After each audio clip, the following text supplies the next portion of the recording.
if you will, literally, the image in and of itself, in a very sort of, in a very sort of discursive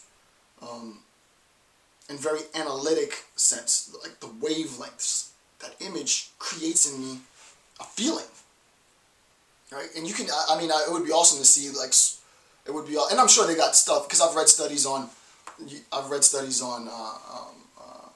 chemicals, and I actually wrote on sort of psychopathy and an inability to secrete certain chemicals in the brain, and an inability to see sadness and fear and contempt in people, and blah blah blah, and how pharmacological products help to possibly socialize psychopaths, in examples of psychopaths. But the particular individual is so designed, constructed, that it's going to elicit a physiological feeling.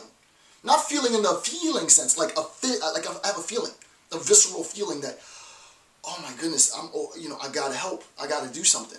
It could be something as cliche as, Thanksgiving, everybody's giving turkeys to homeless people, and you want to jump on the bandwagon, so you cook up a turkey and you go out to your neighbor, whatever. But behind all of that, right, behind all of that, we have to recognize that it's really just the appearance, right? The appearance is, as Nietzsche says, it's the appearance of doing for the other person.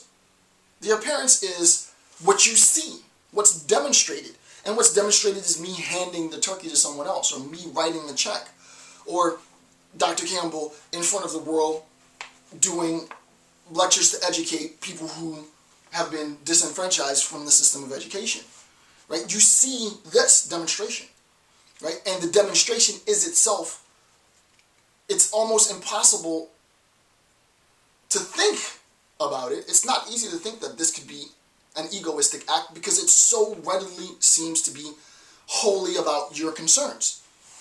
I'm taking out my time. I mean, I throw up videos like it's going out of style. This is in addition to my regular work. Publications of books, teaching graduate students, field research, being a dad, doing all other types of stuff. This is not my 9 to 5. I don't teach Nietzsche at all in any of my classes, right? So it's like, it has to be altruistic.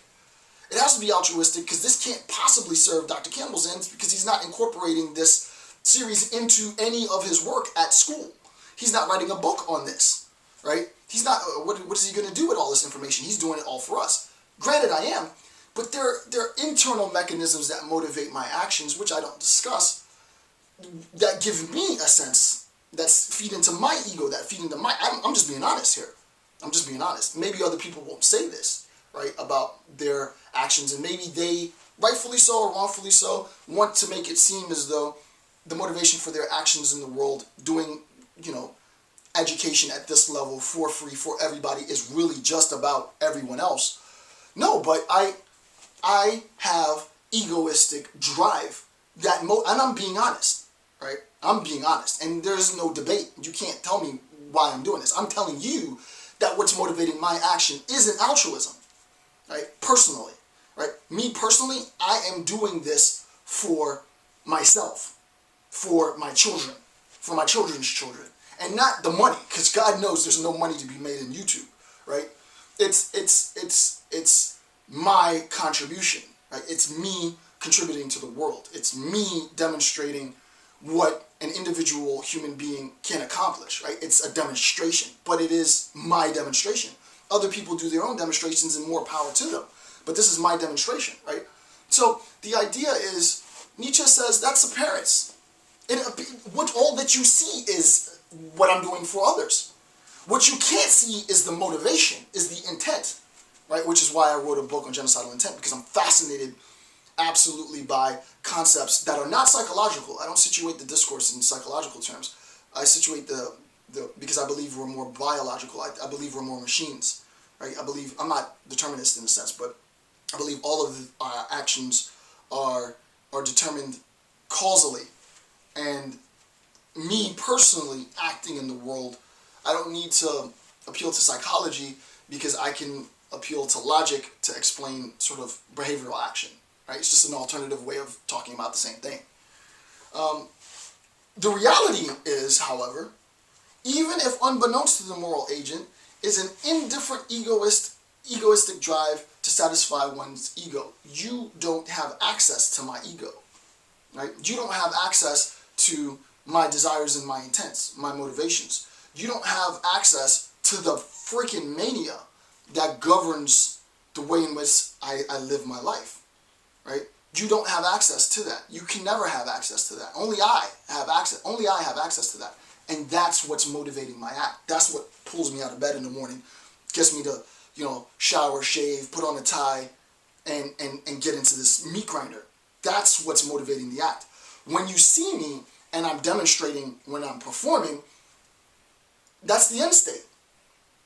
That's the consequence, not the antecedent, right? That's the final manifestation of my ego, right? The final manifestation for the moral agent.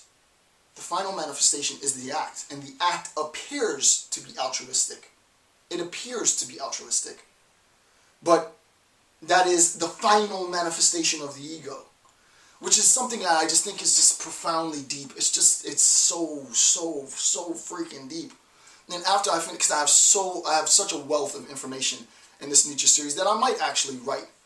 I said I don't want to write any more textbooks, but I might actually do just a contemporary piece, because people always ask me, hey, Dr. Campbell, what are your personal views and blah, blah, blah, blah, blah.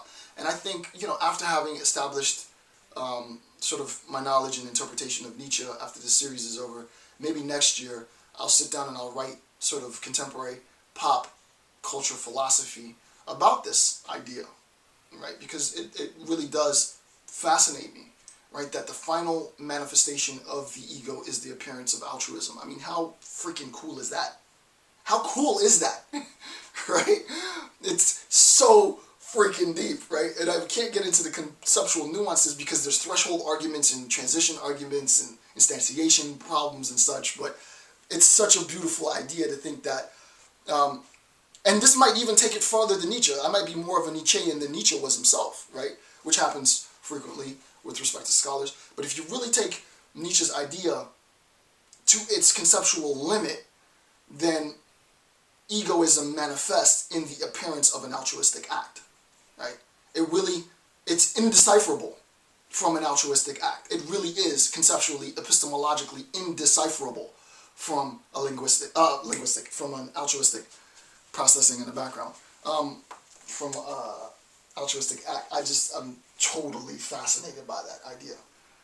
Number 3, thus, all moral actions are egoistic. All good actions are egoistic. Number 4, now here's what's important, right?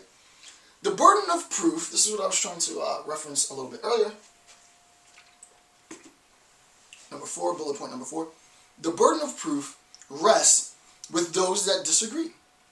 If you disagree that it is not the feeling, the squandered feeling of pity, that motivates my moral faculties, which then create a condition in which I morally deliberate about the concerns for others and my ability to conform or act and blah, blah, blah, blah, blah. That it's not appearance. That this is the truth.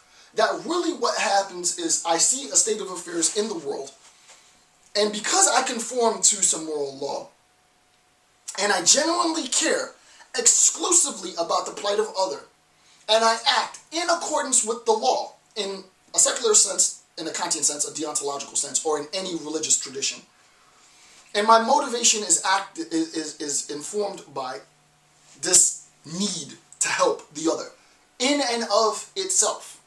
The need to help the other in and of itself, in a deontological sense or in a theological sense, then the burden of proof is in your court to demonstrate why it's not egoistic. Because the argument is, they would have to demonstrate an act that is not egoistic. You would have to demonstrate, prove that the act is actually an altruistic act. You would have to demonstrate to me, through proof, through demonstration, or conceptually or actually, you can, if we get deontological, this becomes mathematical. You could, and that would be interesting logical deduction. That would be an interesting logical deduction, right? To try and show deontologically, if you could